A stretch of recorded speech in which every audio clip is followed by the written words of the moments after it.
કેમ છો ગુજ્જુ? ચાલો ચાલુ કરીશું. ગુજ્જુ શીખશે ઇંગ્લિશ, બરાબર ને? શીખશે ને? શાબાશ. ચલો, સૌથી પહેલાં છે આપણું સિમ્પલ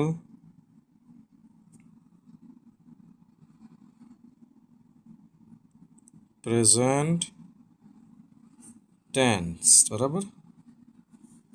ટેન્સ આપણે કેટલા શીખવાના છે? 12. કેટલા આવશે? 12. એમાંથી આજે આપણે શીખીશું એક ફર્સ્ટ વાળો સિમ્પલ પ્રેઝન્ટ ટેન્સ, બરાબર છે? શું શીખીશું? સિમ્પલ પ્રેઝન્ટ ટેન્સ, બરાબર છે? તો એના માટે આપણે કાશી ગુજરાતીમાં બોલીએ ને, આપણે ગુજરાતીમાં બોલીએ તો શું બોલીએ છીએ? પહેલાં આપણે હું જમું છું. ઓકે, તો આપણે ઇંગ્લિશમાં કશું જ નથી કરવાનું એમાં. એના માટે સૌથી પહેલાં આપણે કરવાનું છે સબ્જેક્ટ કહેવાય છે ને વર્બ કહેવાય છે, અને ઓબ્જેક્ટ કોઈ પણ વસ્તુ હોય ઓબ્જેક્ટ એટલે, બરાબર છે? સબ્જેક્ટ છે, વર્બ છે અને ઓબ્જેક્ટ છે. સબ્જેક્ટ કોને કહીએ આપણે એવું સમજીએ ને પહેલાં તો.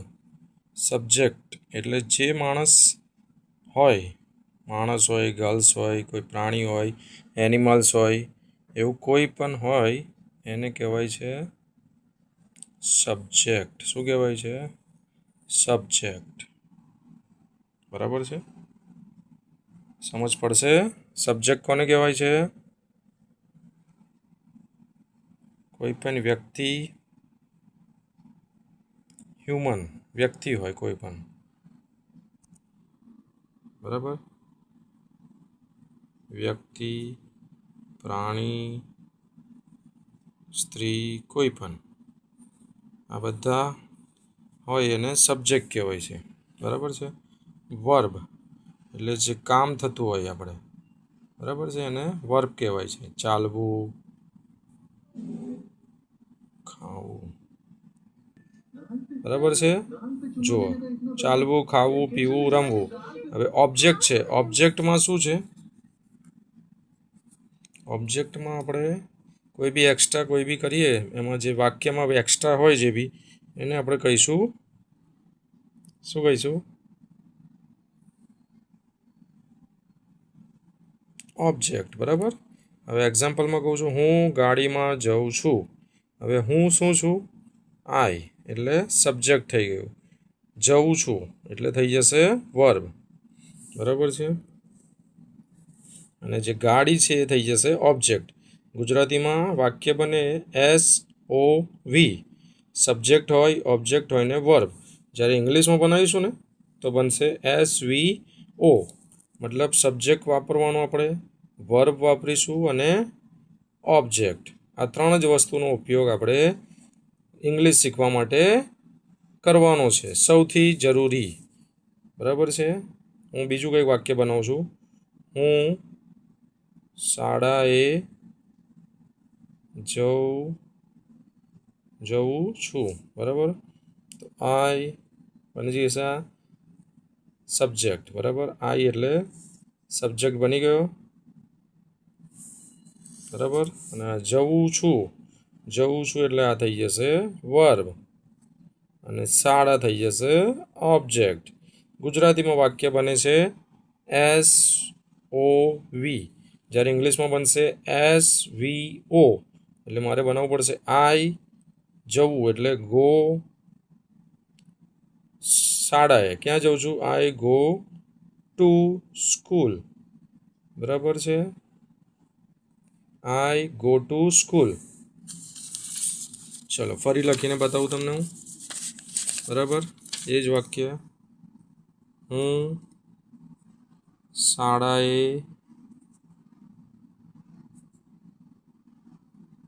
જઉં છું, બરાબર? તો આ થઈ ગયું છે જો એસ, બરાબર? ગુજરાતીમાં મેં તમને કીધું ને એ રીતનું આવશે. વી નથી, ગુજરાતી માટે ઓ અને પછી આવશે વી. જ્યારે ઇંગ્લિશ બનાવીશું તો SVO. ચાલો તમે બનાવો. આઈ.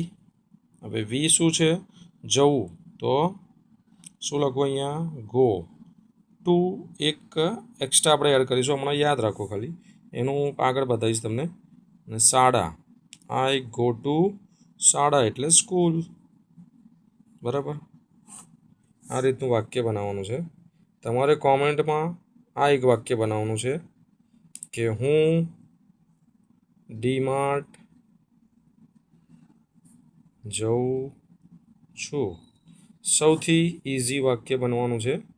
જો આ એક મેં તમને કીધું ગુજરાતીમાં બને તો એસ, પછી ઓબ્જેક્ટ આવશે અને પછી આવશે વી. જ્યારે તમે ઇંગ્લિશમાં બનાવીશો ત્યારે શું બનશે? એસ,